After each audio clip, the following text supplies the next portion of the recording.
Excellencies, ladies and gentlemen, we are gathered here in Chicago to reaffirm our commitment to defend the freedom and security of all our citizens. We will continue to play our full part in building a world that is safer and more secure. As we meet here, over 135,000 men and women are deployed on NATO-led operations. Their daily actions have helped to save countless lives in areas of conflict, crisis, or catastrophe. Our soldiers, sailors, airmen, and Marines, standing shoulder to shoulder with personnel from our partner nations, put their lives on the line every day so that we can enjoy our lives free from fear and danger. We owe them all a deep debt of gratitude. So it is right that we begin our summit today with a tribute to them. And it is a privilege to be joined this afternoon by representatives of the armed services of the 28 allied nations. In their honor, I would kindly ask you to stand up with me.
Right, turn. Parade, stand up, east. On behalf of everyone here, I want to thank you for all that you do for our alliance. Our deepest sympathy goes to the families and loved ones of all those who have made the ultimate sacrifice, and to those who have been injured in the course of our common effort for peace. I would ask you all now to join me in a moment of silence to pay homage to all those who have fallen and to all those who have been injured in the service of our alliance. Brave, jump!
will advance left.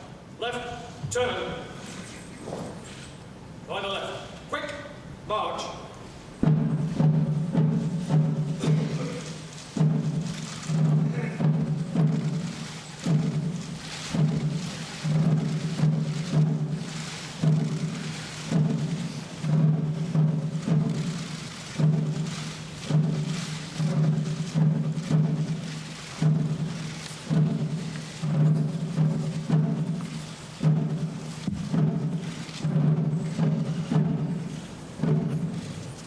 Thank you.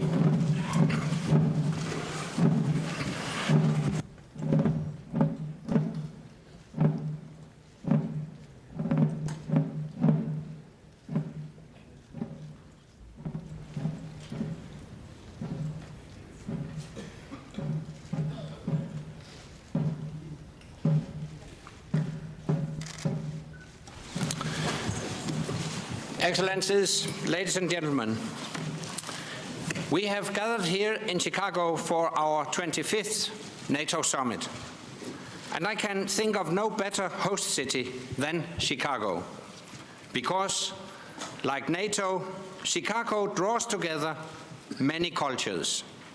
It's diverse, dynamic, and determined. Many hundreds of thousands of people from Chicago, past and present, came from NATO countries in Europe and from Canada. So Chicago is the perfect place to renew our commitment to the vital bond between Europe and North America in the 21st century. To reaffirm our determination to defend our freedom and security and protect our shared values. Because in a fast-changing world, we remain each other's indispensable partners.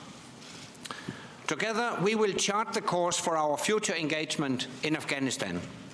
We will make sure we complete transition to Afghan security lead by the end of 2014, and we will make clear our commitment to a long-term partnership with the Afghan people beyond 2014, so that Afghanistan never again harbors terrorists that can attack us at home, and so that Afghans can look forward to a better future in a stable region. Together, we will keep NATO capable of responding to the security challenges of tomorrow, because no country and no continent can deal with them alone. We must embrace a renewed culture of cooperation to provide more security at lesser cost for all our citizens. And together, we will make our partnerships deeper, broader, and stronger, because today's threats are no longer confined within national borders. Our unique network of partners spans the globe, from Western Europe to East Asia, and from North Africa to the South Pacific. For over 60 years, NATO has kept us safe, and it has helped keep the world secure. We know many of the challenges of the 21st century. We also know that the future is unpredictable, but together we can face the future with confidence, whatever it holds.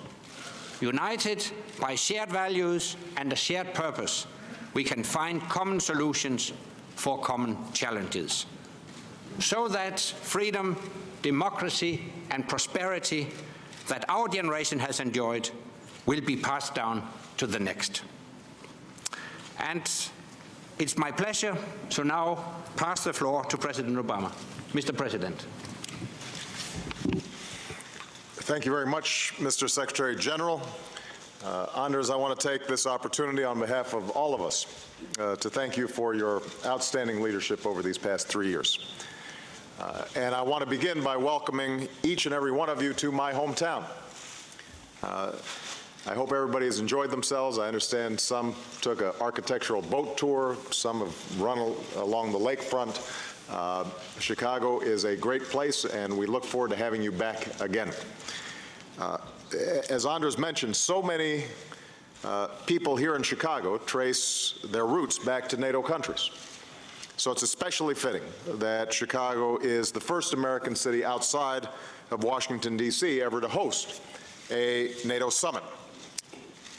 Given the moment of silence we just observed, I also want to take the opportunity to salute Admiral Stavridis, General Abreu, General Allen, and all of our men and women who are serving in uniform on our behalf, and especially those who are serving today in Afghanistan. For over 65 years, our alliance has been the bedrock of our common security, our freedom, and our prosperity. And though the times may have changed, the fundamental reason for our alliance has not. Our nations are stronger and more prosperous when we stand together. In good times and in bad, our alliance has endured. In fact, it has thrived because we share an unbreakable commitment to the freedom and security of our citizens. We've seen this from the Cold War to the Balkans, from Afghanistan to Libya. And that's the spirit that we need to sustain here in Chicago, and with an alliance that is focused squarely on the future. When we last met in Lisbon, we agreed to a bold plan of action to revitalize the alliance and ensure that we have the tools that are required to confront a changing and uncertain strategic landscape. Here at this session, we can reaffirm our Article 5 commitment to our collective defense and to investing in the defense capabilities and new technologies that meet our collective security needs.